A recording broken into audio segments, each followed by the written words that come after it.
1,000 years ago, life in the ancient world. 1,000 years ago, the world was a place of vast, untamed beauty.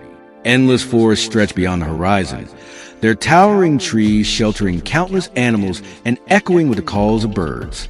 Wide rivers wound their way through valleys, their waters pure and teeming with fish.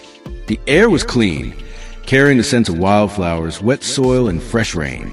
Human civilization, though smaller and less complex than today, was thriving in its own way. Villages dotted the landscapes, clusters of huts made from wood, mud, and straw. Smoke rose from cooking fires, blending with the smell of baked bread and roasted meat. Life was simple, yet every day was filled with effort and purpose. Men often worked in the fields from dawn till dusk, planting and harvesting crops like wheat, barley, and rice. Women tended to household tasks, weaving clothes from wool or cotton, grinding grain into flour, and fetching water from nearby streams. Children played barefoot on dusty paths, chasing each other to the tall grass or helping their parents with small chores. The rhythm of life was set by the rising and setting of the sun, and the people's survival depended on the cycles of the seasons. In marketplaces, people traded goods instead of using coins. A fisherman might swap fresh catch for a basket of fruit, while a potter could exchange clay jars for a bundle of herbs. Colorful fabrics hung from wooden stalls, and the scent of spices like cinnamon and cardamom filled the air. Musicians played simple flutes or beat small drums, their melodies drifting across the square, mingling with the chatter of voices. Travel was slow and difficult. People moved on foot, on horseback, or in wooden carts pulled by oxen. Narrow dirt roads connected villages, winding through forests, hills, and open plains. Along these routes, travelers sometimes stopped at small inns or rested under the shade of giant trees. At night, the land was lit only by the glow of torches, campfires, and the silver light of the moon. The sky was a breathtaking sight, filled with thousands of bright stars unspoiled by the haze of modern cities. Food came entirely from the land and water around them. People hunted deer, gathered wild berries, and fished in lakes and rivers. They grew vegetables like onions, carrots, and beans, and kept animals such as goats, chickens, and sheep. Meals were cooked over open flames, with clay pots hanging above the fire or bread baking on hot stones. Water was fetched fresh from wells or streams, and milk was churned into butter or cheese by hand. Homes were simple but carefully built. Some were round huts with thatched roofs, others rectangular with clay walls.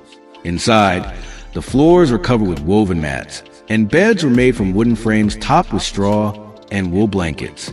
Tools and weapons made of iron, wood, or stone hung neatly on the walls. Fireplaces kept the interiors warm during cold nights, and the smoke escaped through small openings in the roof. Clothing was made by hand, sewn from animal hides, wool, or woven plant fibers. Men wore tunics tied at the waist with leather belts, while women wore long dresses, often decorated with beads or embroidery. Shoes were rare. Most people walked barefoot or wore simple sandals made from leather straps. Jewelry, when worn, was crafted from bones, shells, or small polished stones, and often carried symbolic meaning. Life was closely tied to nature and belief. People honored the changing of the seasons with festivals, dancing, and feasts. They prayed for good harvests, safe journeys, and protection from sickness. Storytellers held an important place in society, gathering people around a fire at night to share tales of heroes, gods, and spirits. Their voices rose and fell with the crackling of the flames, weaving worlds of magic and courage into the minds of their listeners. Though the world was often peaceful, dangers existed. Wild animals roamed the forest, and storms could destroy crops or flood entire villages. Illness spread quickly without modern medicine, and people relied on herbal remedies passed down through generations. Despite these hardships, communities were strong. Neighbors helped each other rebuild homes, share food, and care for the sick. Unity and cooperation were essential for survival. The days ended quietly. As the sun dipped below the horizon, villagers returned from the fields, animals were brought into pens, and fires were lit for the evening meal. The orange glow from doorways flickered in the dark, casting long shadows on the ground. Above, the night sky unfolded in all its brilliance, and people lay beneath it, speaking softly, dreaming of the days to come. In this world of simplicity, Every breath was connected to the earth. Every heartbeat in rhythm with the turning of the seasons. A life slower, harder, but filled with a beauty and harmony we can barely imagine today. 1,000 years ago, how people lived in the world. 1,000 years ago, the world was a place of raw power, survival, and unbreakable traditions. People lived in scattered villages surrounded by thick forests, vast deserts, and flowing rivers. Life was harsh but full of purpose. Men worked the fields, hunted wild animals, and built their homes from mud, stone, and wood.